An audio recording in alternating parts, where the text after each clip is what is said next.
Taste the Daily.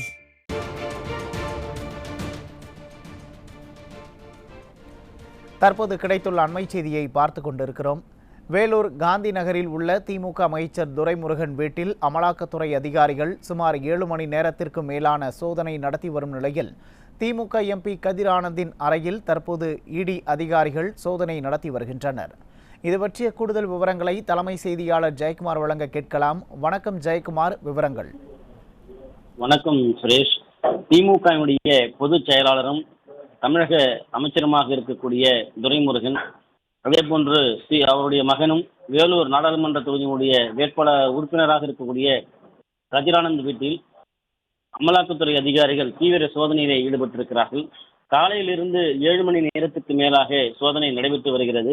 கதிரானந்தனுடைய அந்த இல்லத்திலே அவரது அறை பூட்டி இருப்பதாகவும், அதனால் அவர் நேரில் வர வேண்டும், சாவி வேண்டும் என்ற நிலையில் அமலாக்கத்துறை அதிகாரிகள் இருந்தனர்.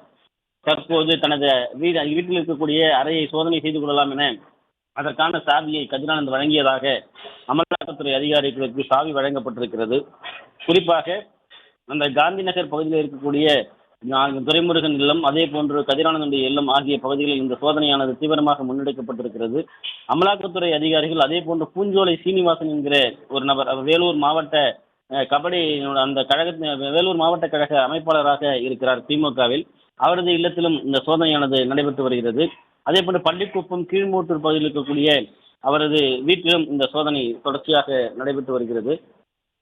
கிங்ஸ் என்று சொல்லப்படுகின்ற துரைமுருகன் மற்றும் கதிரானந்துக்கு சொந்தமான கல்வி நிறுவனங்களிலும் சோதனை நடைபெற்று வருகிறது.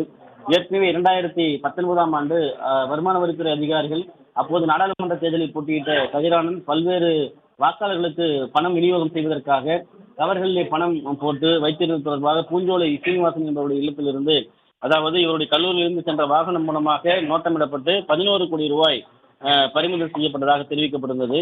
இன்றைக்கு நடைபெறக்கூடிய இந்த சோதனை என்பது அமலாக்கத்துறை அதிகாரிகள் தீவிரமான ஒரு சோதனையை முன்னெடுத்திருக்கிறார்கள். இந்த சோதனையுடைய நிறைவாக எவ்வளவு பணம், அதே போன்று அசையும் சொத்துக்கள் அசையா சொத்துக்கள் பறிமுதல் செய்யப்பட்டிருக்கிற என்கிற விவரத்தை வெளியிடுவோம் என்று அமலாக்கத்துறை அதிகாரிகள் தரப்பில் தெரிவிக்கப்பட்டிருக்கிறது.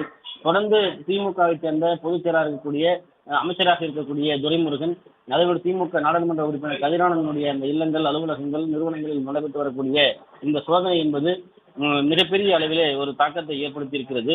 இந்த சோதனையுடைய பின்புலம் என்னவென்றால், வெளிநாடுகளில் முதலீடு செய்ததாகவும் அதே போன்று வருமானத்தை மறைத்ததாகவும் கூறப்படுகிறது. அதனுடைய அடிப்படையில் இந்த சோதனை முன்னெடுக்கப்பட்டு நடத்தப்பட்டு வருவதாக அமலாக்கத்துறை அதிகாரிகள் தரப்பிலே தெரிவிக்கப்பட்டிருக்கிறது. முழுமையான விவரங்கள் செய்திக்குறிப்பில் வெளியிடப்படும் என்று அமலாக்கத்துறை அதிகாரிகள் தெரிவித்திருப்பது குறிப்பிடத்தக்கது. சுரேஷ், விவரங்களுக்கு நன்றி ஜெயக்குமார்.